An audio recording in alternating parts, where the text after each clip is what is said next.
now near at hand which must determine whether Americans are to be free men or slaves. Our cruel and unrelenting enemy leaves us only the choice of brave resistance or the most abject submission. We have, therefore, to resolve to conquer or die.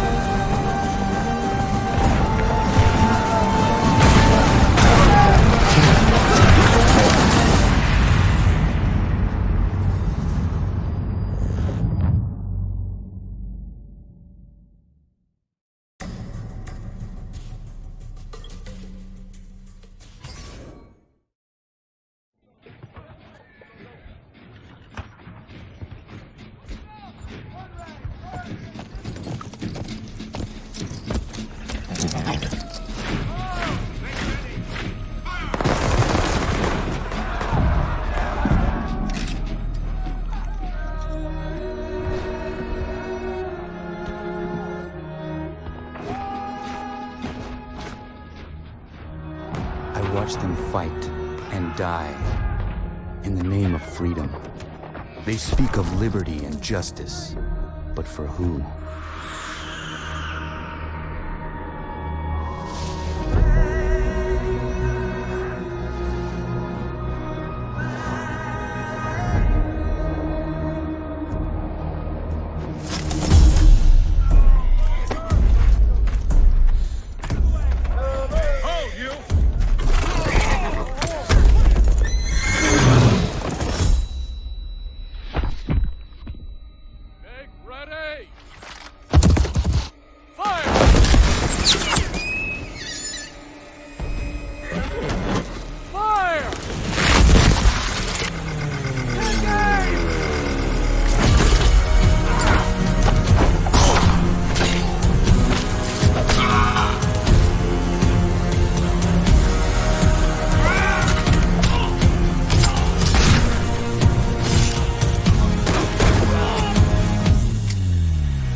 Most anticipated titles in gaming history. Now, in this 4-part series, get an inside look on the making of this truly revolutionary game. Inside the process of the creative team, the designers, writers, artists, and animators who brought it to life. So that's what we need. It's going to be better in the cloud of smoke. Inside the technical breakthroughs that made it all possible. And inside the American Revolution, with interviews from war historians. There was a slaughter on the ground. Soldiers. It's guerrilla warfare. And weapons experts. They would use their weapon in whatever way they could. Who show us just how brutal the war really was. This is Inside Assassin's Creed 3. I don't think people realize how big an undertaking it is, how many people it takes to sort of achieve the level of quality and scope that we have. Assassin's Creed 3 is a big-scale game. The amount of things that are produced per day, that are developed per day, it's amazing. The team has grown to be several hundred people in 5 studios around the world, all of them working on really specific elements, so the amount of work is just staggering. In total, it's over 30 hours of gameplay, and we have 2.5 hours of cinematics, which is as much as any major length movie, or even more. We have an amazing team on AC3. Everyone's super passionate about the project. When we started AC3, we knew it had to be big and ambitious and different. It's very rare in your career that you get an opportunity to try and go for the gold medal, and we really felt like this was our shot at it. A lot of tired people on the floor right now, but a lot of happy, tired people.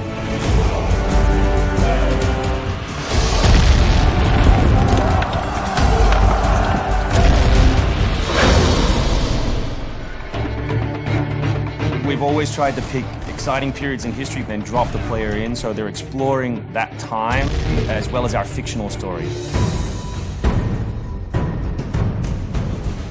Make ready. Present. The American Revolution was a very pivotal time because the concept of self-government, as opposed to being governed by royals, it was very radical for the era. It's a great setting for a game because there's high stakes. It was the founding of a nation. It was a time when an individual could make a difference. It was all or nothing. They had to win or die. The Revolutionary War was an incredibly brutal experience. This is something you just don't really hear about in the history books, and something we wanted to bring to life in the game.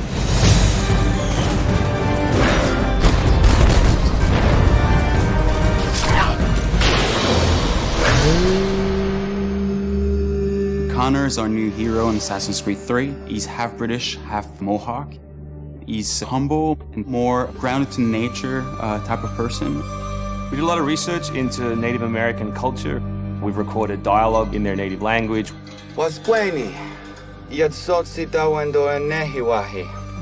Excellent. I loved it. And we've tried very hard to reflect their culture as accurately as possible. His name, Radun Hagedum, it refers to a life that is scratched, meaning that he had to struggle to survive. Connor, as a hero, is someone who sees himself as a defender of the people.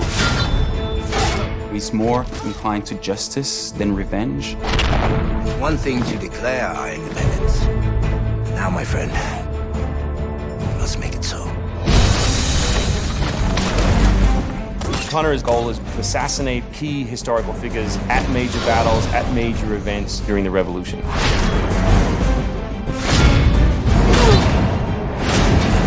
He's a stealth operator. He can come out and viciously make a great kill, then blend right back in. If George Washington would have had Connor on his team, he wouldn't have needed many other people.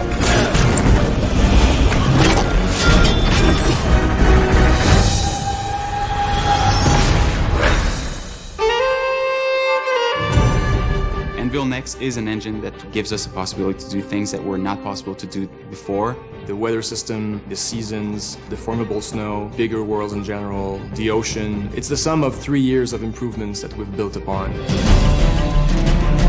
Brand new navigation system, brand new combat system, 2,500 characters on screen at any one time, being able to cut through interiors in the city. Anvil Next is a massive leap forward in terms of gameplay opportunities.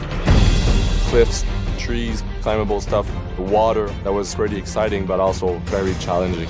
We've got the frontier as well. We've got 2 of our major cities, Boston and New York. Once we dug up maps from the period, we tried to match street for street or major avenue for major avenue. We recreated Boston and New York at about 1:3 scale. We set out with crazy ambitions for this game, and with Anvil Next, it brings the experience to a whole new level. The fascinating thing for us is that we can bring history to life. We can actually make it a place that's explorable and vibrant and real. We hope we're offering by far the biggest and best Assassins yet. Next time on Inside Assassin's Creed 3, combat, weapons, and tactics. American tactics were really frowned upon by the British. He's trained in a very different style of fighting to the British soldiers. Connor is essentially the first guerrilla fighter.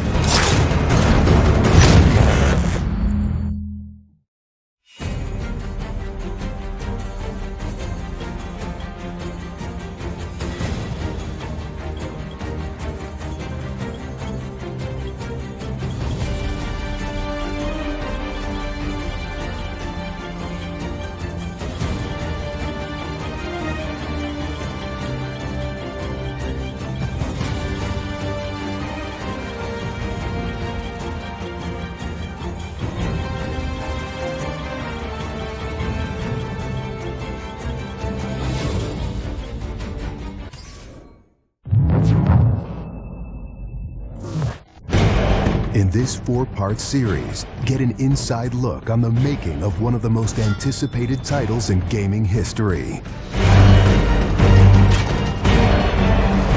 This is Inside Assassin's Creed 3.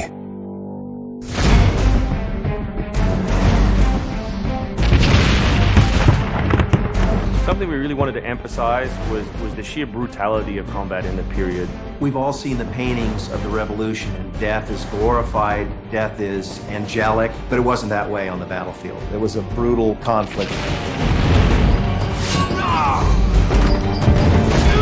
It feels that you're constantly going through dynamic fights, and that's not something technically we could do in the past. So it was like a personal challenge on the team to say, no, I think we can do this.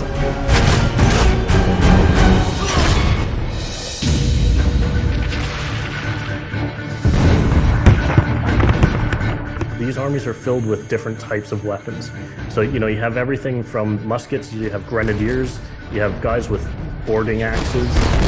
Being shot by a musket would be an awfully painful way to go. The caliber size of the ball was at least 3 or 4 times as large as anything that any modern military is using today.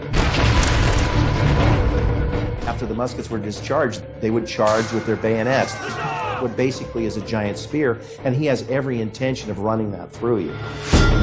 They would shoot and then they would march, and that hand-to-hand combat was really brutal. And whether it's people using a bayonet affixed on the end of a musket, a small hatchet, this is a kind of killing that is very mano a mano.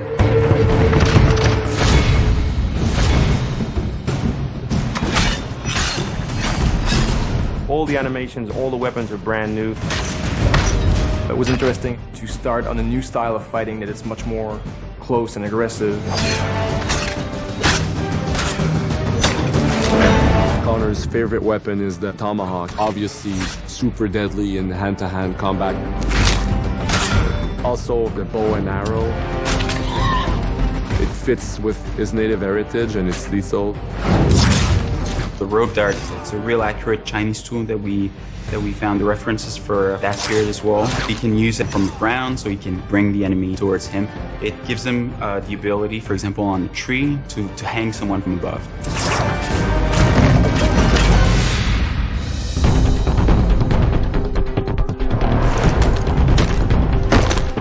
In Assassin's Creed 3, the one thing that we decided to do is to revamp the fight system from scratch. We wanted the skill in the combat in the game to be about transitioning from character to character by choosing the right moves, by performing them correctly. It allows you to basically mow your way through large numbers of people if you're good enough without stopping. What do you do if you go into a bunch of guys with muskets and they try and shoot you? So we had to figure out, can you dodge them? Can you run away? And we've added all these options, but our big one is the meat shield, where you can grab a guy and he gets shot instead. Our mocap guys are stuntmen. We spend a long time with them rehearsing and figuring out exactly what would be the greatest choreography. Ready to go through, like multiple people. Connor is trained in a very different style of fighting to the British soldiers. The close quarters flow of the combat that's happening between the punches, the kicks, and everything else is indicative of what happens in the real world. I'm very impressed by the moves that they do. It's cool to see push kicks and axe kicks and different sort of takedowns that are done correctly and very believable when they're done. Right hand, right. Punch to the face, boom, to the throat, to the groin. Finish with boom. This is something new for us that we're really proud of. It's fast, it's fluid, and you go through these guys like butter.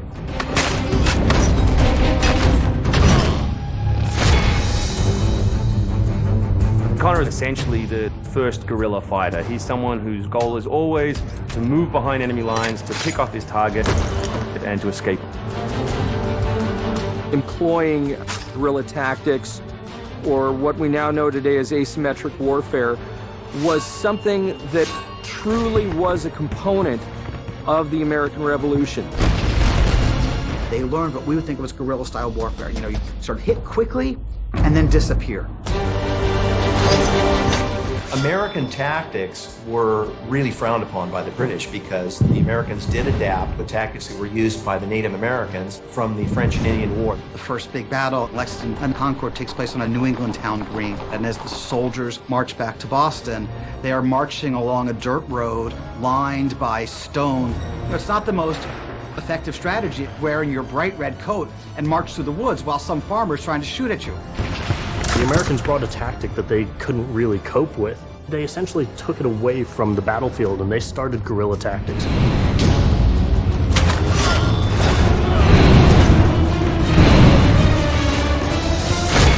Next time on Inside Assassin's Creed 3, the hero behind the war. Connor is the hero of the American Revolution.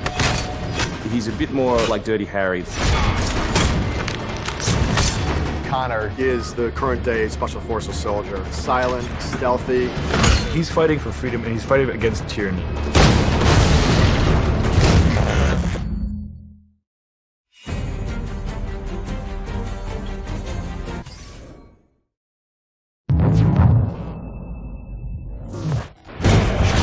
In this 4-part series, get an inside look on the making of one of the most anticipated titles in gaming history.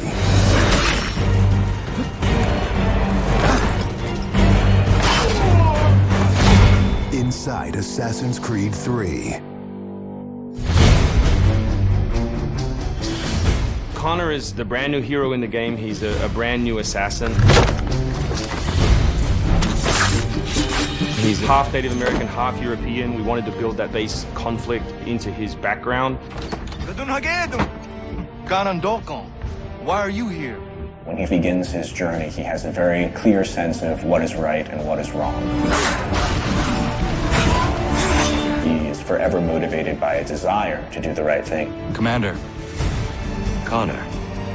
He's fighting for freedom and he's fighting against tyranny. You as Connor, as the assassin, are the critical part of the American Revolution.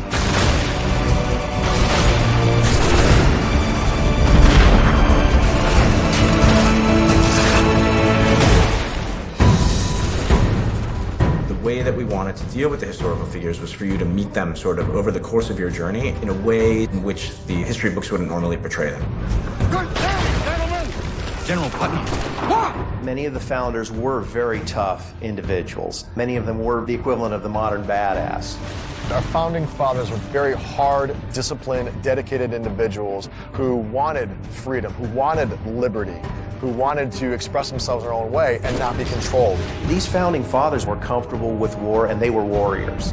Do not fire until you see the whites of their eyes. Connor doesn't know much of the European ways at first, and then he gets to learn about these guys, these heroic figures. So for Washington, for instance, he sees that very strong guy, and Connor believes in him. Connor is moving in and out of both the revolution and the rest of the history. Whenever he sees conflict between two groups, he takes the side of the greater good.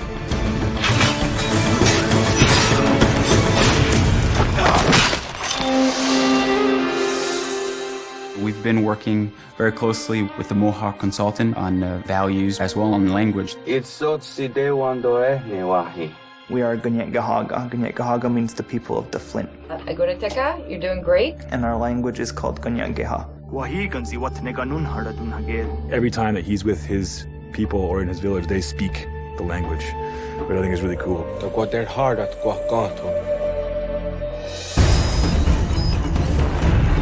Connor, as a Native American character, is very familiar with Native American war clubs, with the tomahawk, with the bow. He's got very refined sense of hunting and tracking. He's been raised with the ability to navigate this environment. Connor has a lot of his ancestry's strength from the Mohawks. He's strong, he's agile, he's able to run in the wood very quickly. It's really his nature, that's really his home.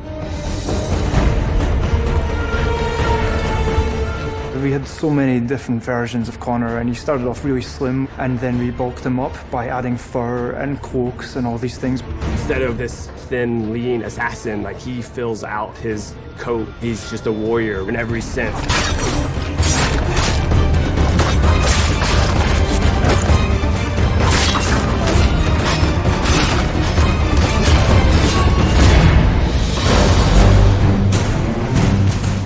The animation team has built over an hour of new animations just for Connor alone. We started by looking at lots of military moves and even traditional ones of how you would fight with a tomahawk. We looked at that and we just thought it wasn't awesome enough. So we went really brutal, and it wasn't just throwing in blood.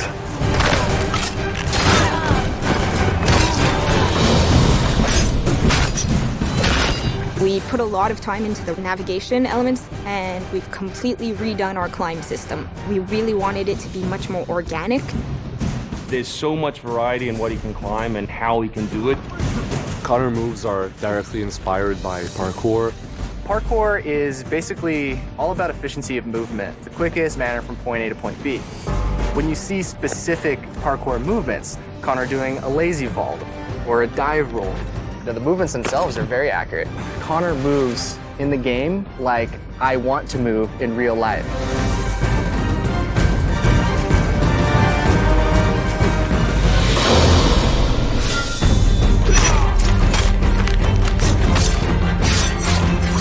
We wanted Connor to be a dual-handed specialist, so basically he's ambidextrous, he can fight with both hands. When he lands, the ground shakes. And when he fights, you know, people are getting knocked left, right, and center. He's very brutal.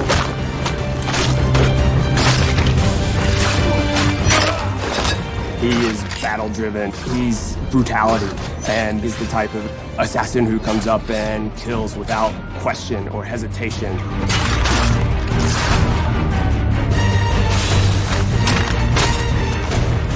The soldiers were not really able to go up against Connor. Connor's a killing machine. He's a ninja in a tank with a Wolverine in there.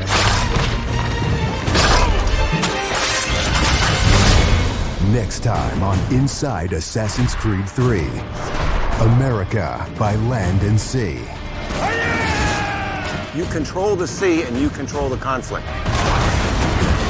What's new about Assassin's Creed 3? Obviously new cities with New York and Boston. It was a gamble every year that you were out on the frontier, whether you're going to make it or not.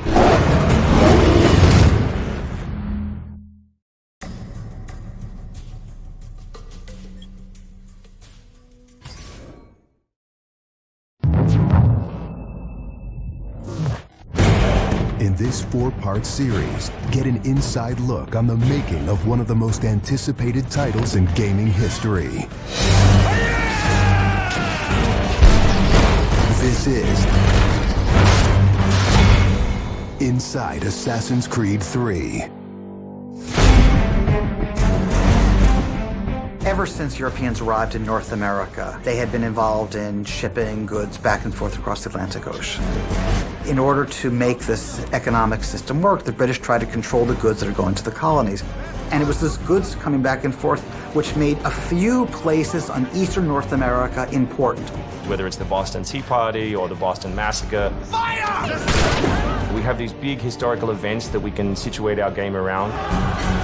All of these events that people have a rough understanding of, but they've really never experienced.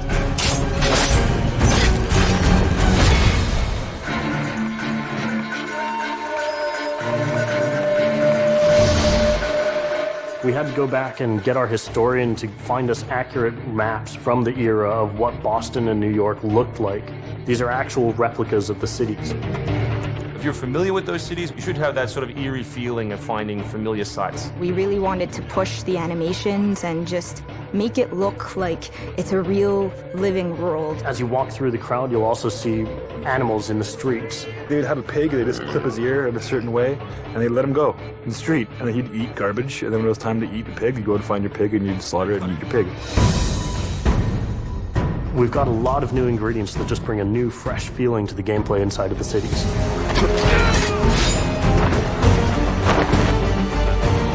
We have these great new stalking zones that you're going to find throughout the cities. It's a great way for you to remain hidden from your enemies and actually be able to sneak up to them so that you could assassinate.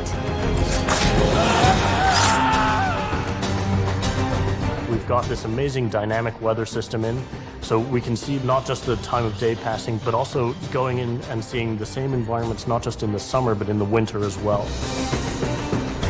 Even though it's a much more condensed area in the city, you actually have to be more careful. There will be carts moving past, so as you're running along the buildings, escaping some snipers, you'll be able to just dive off into a hay cart that's driving past. You'll be able to jump out of that, free run quickly through the streets, through a building, and jump out the other side. See people inside freaking out as you run past through their kitchen.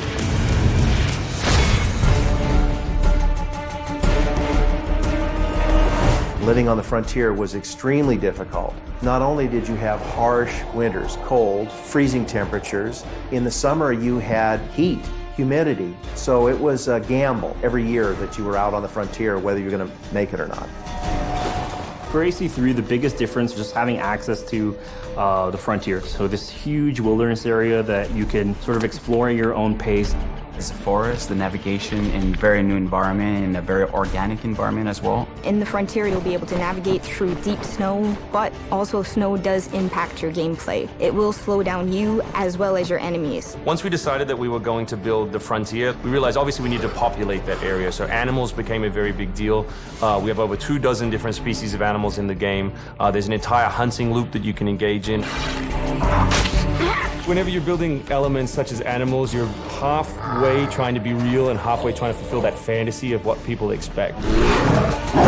One of the great new features we have in the frontier is the new tree running. Connor being really fluid and being able to navigate through the trees. The frontier is really our new playground.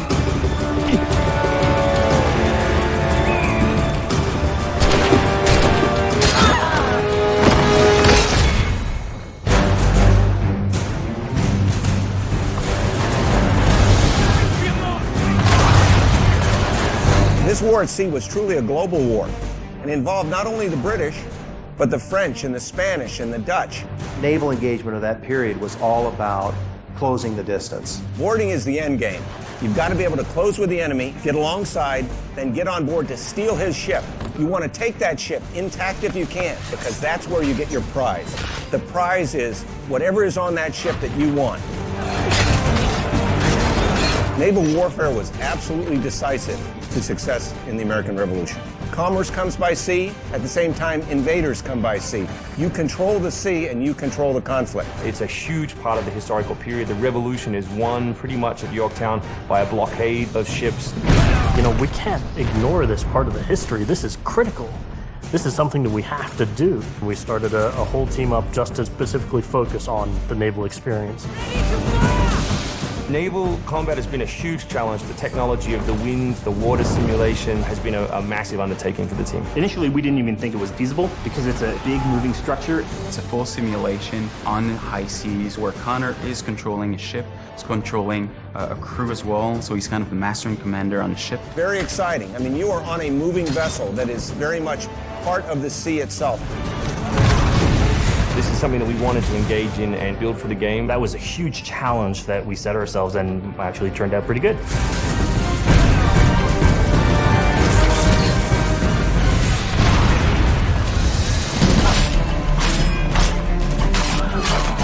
If you haven't played any Assassin's Creed games before, we really think this is a great point to get on board. It is a new story, it is a new character. This team is full of people who love making Assassin's Creed, who are delivering just an astoundingly polished and fun experience. As a creator, nothing gets better. To be frank, it just looks great. Seeing all of this coming together at the end, it's amazing. For new fans, really, this is about as good as it gets. It's by far the biggest and best Assassins yet.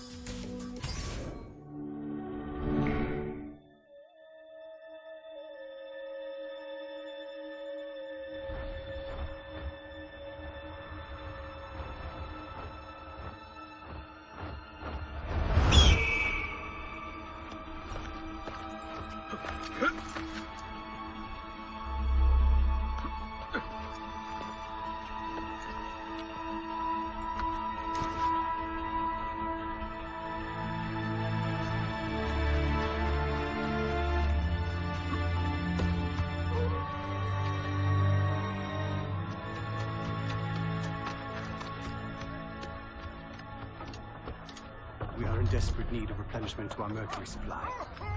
Can you help us? I am George Washington! Is there more salt ration for today? No.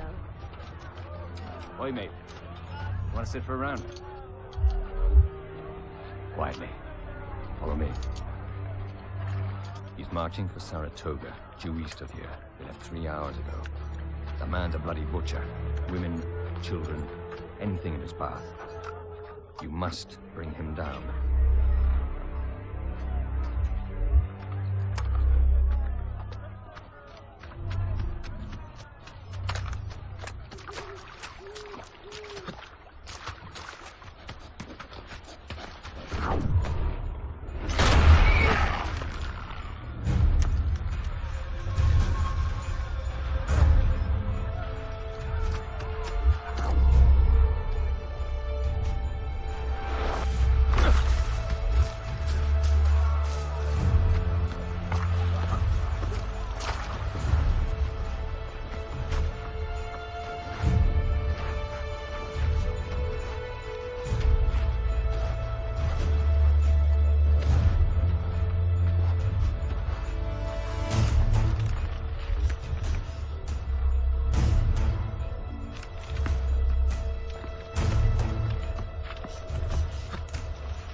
Life, liberty, the pursuit of happiness. We held these truths to be self-evident. Doing so was a mistake. Since the moment of its discovery, this had been a country defined not by hope and vision, but treachery and greed. And so for every one of us who sought to escape the king's tyranny, there was another who wished instead to control it. Get 'em, boys! America was not just a new world, but a new opportunity, with land and resources ripe for the taking. Fortunate, then, that we had the means to fight them. History speaks of a war, one in which men rose up against an empire so that they might be free. This is the revolution you know. Stay a while, and I will tell you of another revolution, the one that mattered.